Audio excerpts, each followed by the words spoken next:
my name's Lynn Friant Bowman, and I came in from Missouri. I retired a couple years ago from being a hairdresser for 43 years. I don't leave the house now.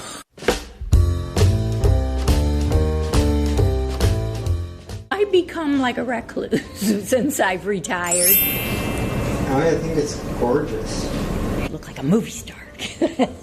You go through stages in your life where you don't feel as good about yourself or what you look like. I wore pajamas around the house all day long. Doing something like this just kind of kickstarts you to a place where you want to get out and be seen and do things again. Wonderful. Yay! Wonderful.